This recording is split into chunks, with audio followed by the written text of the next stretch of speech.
Welcome back to the Jumping Through Hoops podcast. We are on episode 49, and I'm really excited today to have a wonderful guest on the show. And her name is Zoe Walker, and she is an abstract painter based in Oxford in England. So, hello, Zoe. Welcome to the show. Hi.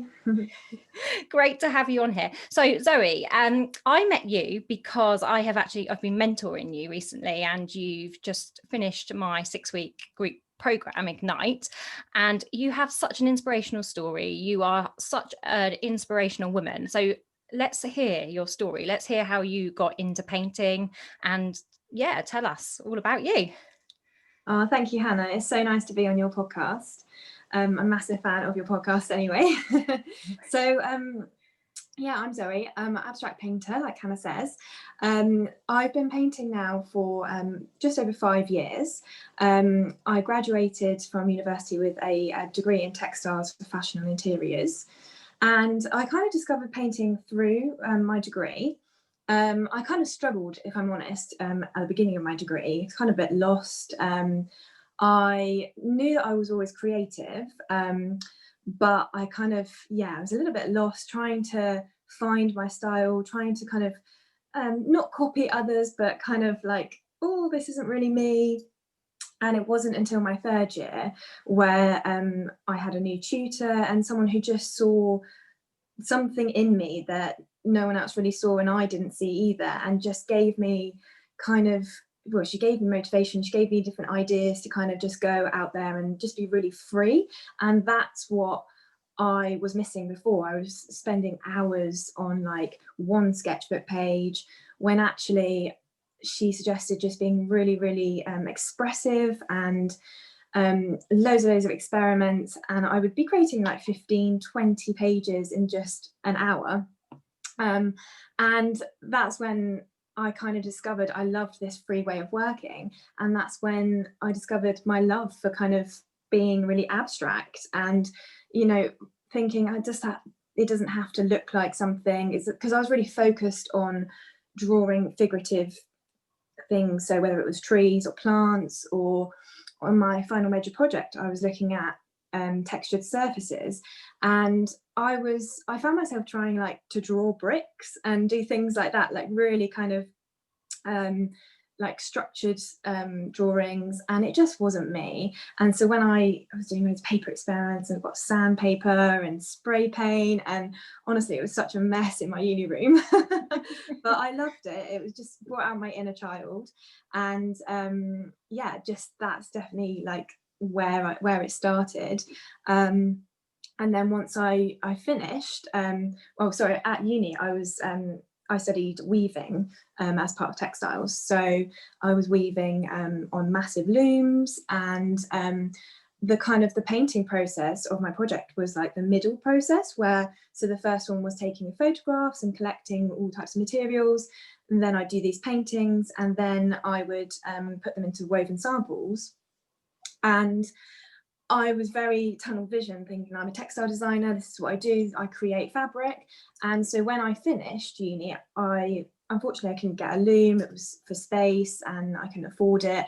And I was kind of like, oh, well, what am I going to do now, kind of thing. So that's when I started painting, because I thought, well, materials are quite cheap and I've got the space to do that. And it was a really hot summer and I was painting my parents' back garden, getting spray paint everywhere and just having fun, just experimenting.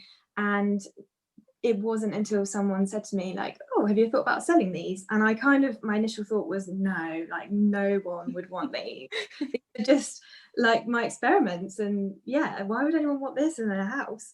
But through networking and just word of mouth, I started to sell. I couldn't quite believe it. And then I went into the design industry from that point, because again I was still tunnel vision, like okay, I'm painting and I'm selling a few, but I'm going to be a textile designer, that's what I'm going to do.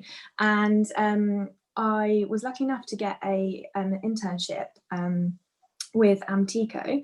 They're the #1 vinyl floor company in the UK, and it was an amazing experience. I went there for 4 months. It's up in the West Midlands, and quite early on I discovered it wasn't for me. Like I said, very, very grateful for the opportunity, but I discovered that's when I discovered I wasn't a designer, I was an artist, because quickly any work that you produced quickly gets turned into something else, altered, manipulated, and suddenly it's not yours anymore. Yes, you've contributed to it, but your name's not on it. And for me, that was a really big part. And that's when I decided, no, I don't want my work to change, and I want my name on my work. So that's when I stuck by just going back and being an artist. But then I started to branch out and think, okay, so design industry isn't for me, I'm not a designer. And I started looking elsewhere for other jobs and other careers. And I went down lots of different paths, all of which I'm really grateful for, because I've met some amazing people through them. But it's just funny looking back, that actually what I'm here to do is just right in front of me and was there the whole time. And it's just about realizing that and being in the moment, which I'm such a believer of.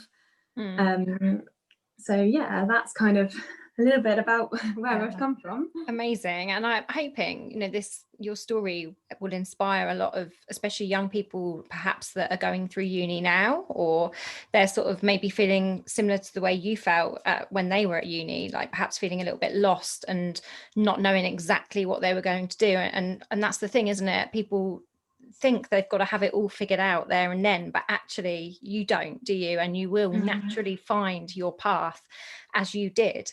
And when you follow your passion, that's when you're following your life's true calling, isn't it? As you're finding out, as I found out, so many people that we know and that I speak to on these shows, it's following your purpose. And you found your purpose now, haven't you? You are completely aligned. And I'm watching you on social media, absolutely on fire with it all. You're appearing in the media. It's amazing watching you do this, and you're living out your dream with your work. So I mean, what I'm going to ask is who inspired? I know you said your uni lecturer inspired you. Who has had a massive impact on inspiring you though with your work? So I would say kind of a group of females, women in particular. So basically, about 2 years ago, I experienced a spiritual awakening, and throughout that time, so just before that time actually, so going back a little bit in my story, and one of the other industries I went into was the fitness industry and dance fitness. I come from a dance background as well, and dance fitness massively helped me through a really low time mentally. And that's when I didn't think I would ever be on stage teaching, but that's when a fitness instructor said to me, kind of go for it, and went through my qualifications, set up classes, loved it, and yeah, that was amazing. And through that time, I also started work at Champneys Health Spa as a fitness instructor, and that was the period where loads of really inspiring females came into my life in various ways. So whether they were dance fitness teachers or yoga teachers, or kind of more spiritual beings, tarot card readers, and that kind of thing. And I was really curious at that point. I wouldn't have ever said I was spiritual at that point, but I wanted to know more. I was, definitely curious. And I'd say all of those women were definitely an inspiration. And it's funny because I kind of look back at my journey probably since leaving university, and lots of all these little bits are like little puzzle pieces and for the bigger picture. And now I'm only just starting to see that picture really clearly. So it's interesting, about 2 years ago, I did a project. I couldn't even tell you really why at the time I was doing it, but it was all about femininity and the power of divine femininity. And it was basically a big, there was a large painting and then there was 8 smaller paintings, and they were all based on femininity, and kind of feminine colours, if you like, so pinks, reds, deep maroons and gold.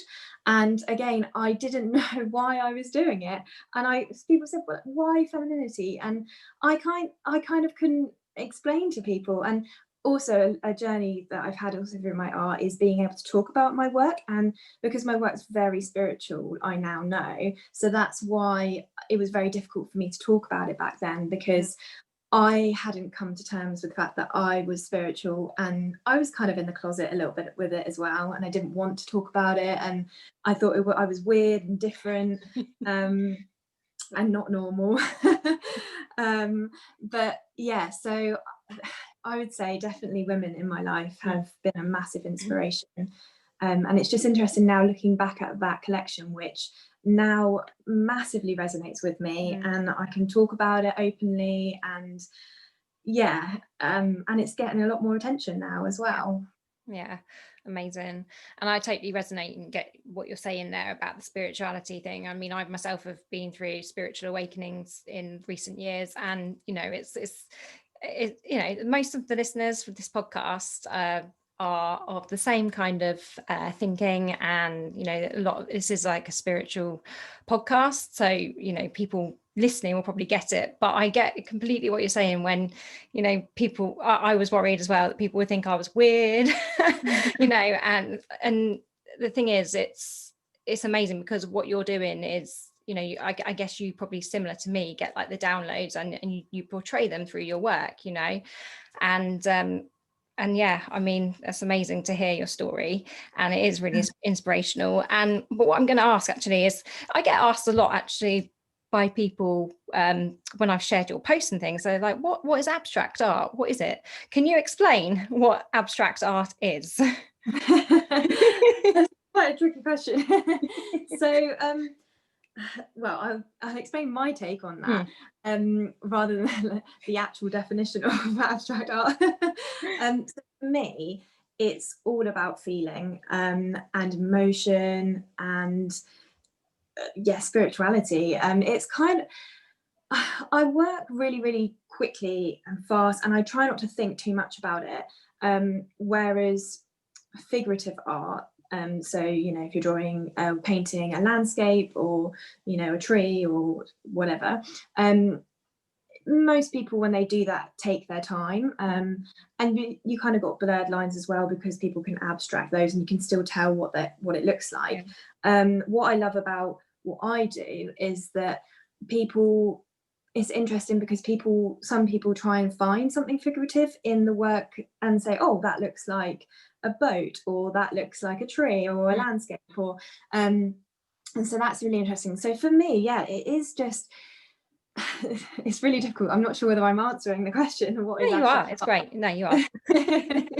But it's just what feels right at the time, and that comes down to whether I want to work on a large canvas or a small canvas, or how many different colours I use, the choice of the colours, even what tools I use is very intuitive. It's very much this feels right now, so I'm going to do it, rather than, and I have had those times where I've looked at it and think, and thought, kind of, that voice comes in, like my ego, like, oh, that doesn't look quite right. But I do a lot of meditating before I paint as well, so I try to kind of release that voice, and that massively helps me as well. So when you paint, do you do it sort of all in sort of one session or one go, or do you like leave it and come back to it? How does it work for you? I get it all done in that.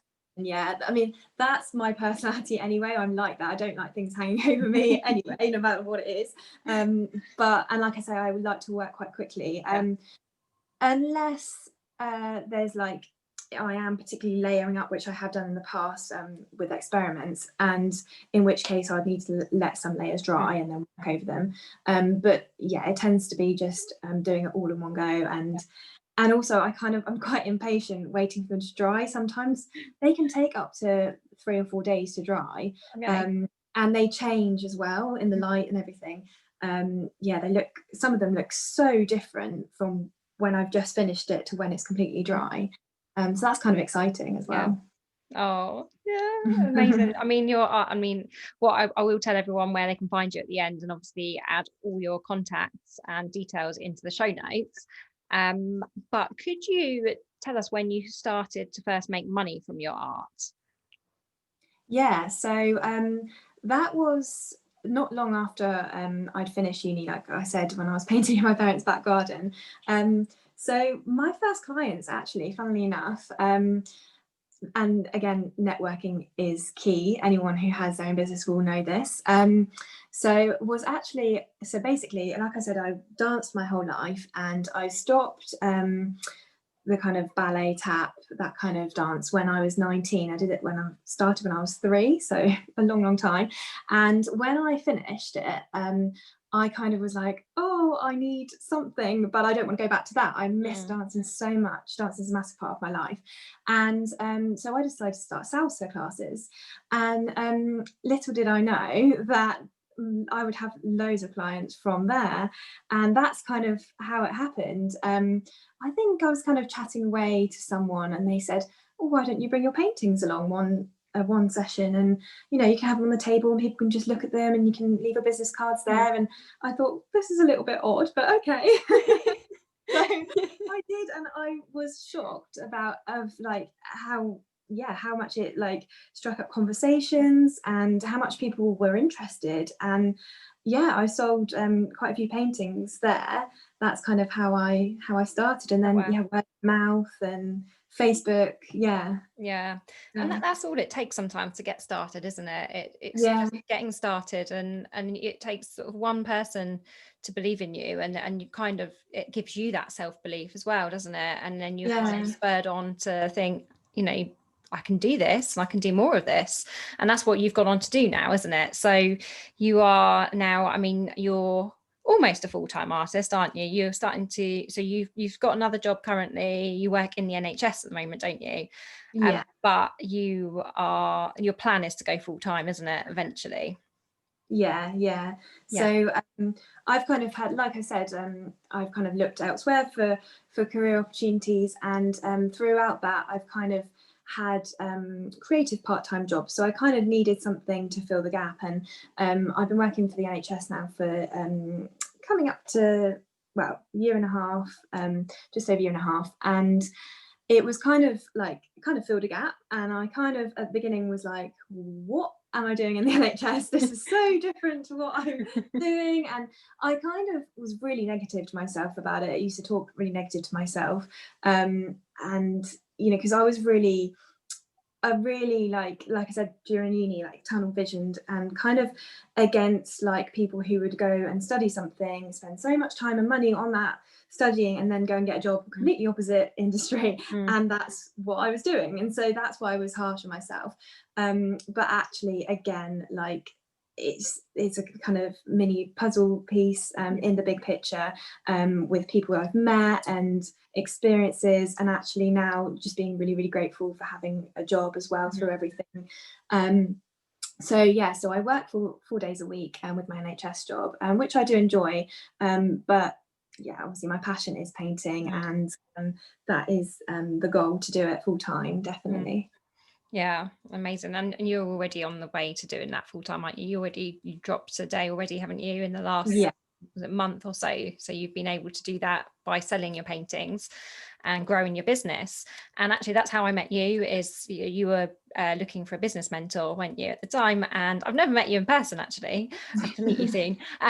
But that's how we got chatting and how I got to know you. And you've just finished my 6-week group coaching program, and you've done amazingly well in just 6 weeks. And I can feel your energy, and I think everyone that's probably comes into contact with you can feel your energy as well. So what would you say, from taking the group program, what would you say has benefited you the most in terms of growing your business? I would have to say the mindset shifts, and what's really interesting is the blocks that I had, which I didn't even know I had. And I think this would be the same for a lot of people out there. I was just thinking back actually to our very first call. So we had a one-to-one call before I started the program. And that's when you mentioned about the blocks. And I remember going away from that call and thinking like, wow, this is amazing. Like, it's amazing that Hannah has discovered this, and we haven't even met, and this is brilliant. And then when I decided to do the Ignite program, and throughout, well, to be honest, it was the first week, and that's when so I had 2 blocks. I had a block up against what people thought about me, and it was a really big block for me. It stopped me putting myself out there, showing up on social media. I had 2 Instagram accounts. One was my art account and one was my personal account. And I always had this block and remember thinking like, I can't post a picture of my face on my art account because people will look at it and think, well, this is just about paintings. Why is she putting a selfie on there? And that sounds crazy now. But then I was just very much, and it was just because of this block of like all this voice in my head. People are, what are they thinking about you? And I can't be a thought of even going live or doing a video and talking, like I couldn't do that.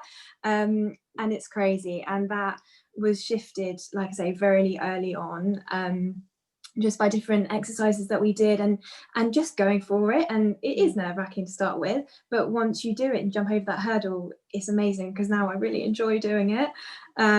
So I'd say that. And then definitely I had a money block as well, just not valuing myself, not knowing my self-worth, giving discounts when I didn't need to, and various things like that. And now I know my worth, and I know what my paintings are worth, my worth. And it's very difficult as an artist as well, because everyone charges such different prices for their work. And so yeah, it was amazing, just lifting those blocks. Definitely I'd say that was the biggest shift for me. Yeah, and as I say, I think everyone's noticed, and especially, you've been showing up on social media, you're on live all the time, doing these giveaways and these competitions and showing everyone, you're actually your work environment, and it's amazing to see. It really is, and it just goes to show really that it's putting yourself out there. And you've just appeared in the paper today, haven't you, in your local newspaper, and you're going to be on TV tomorrow. Yeah, I can't believe it.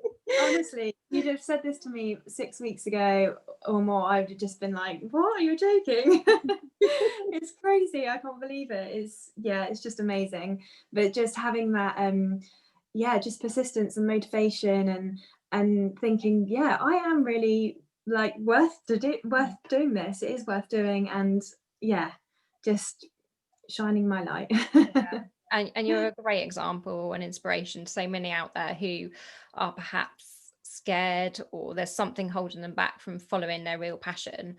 So have you got anything you would say to them before we wrap it up in a minute? Have you got anything you'd say to, perhaps there's some aspiring artists listening to this that think they might not be able to ever leave their jobs and not make money from what they really want to do? Is there anything you could say to them that would help them? I would say believe in yourself. You can really do it. If I can do it, you can do it, definitely. Just have goals, be persistent, show up, keep motivating yourself, talk like kind words to yourself, self-care, self-love.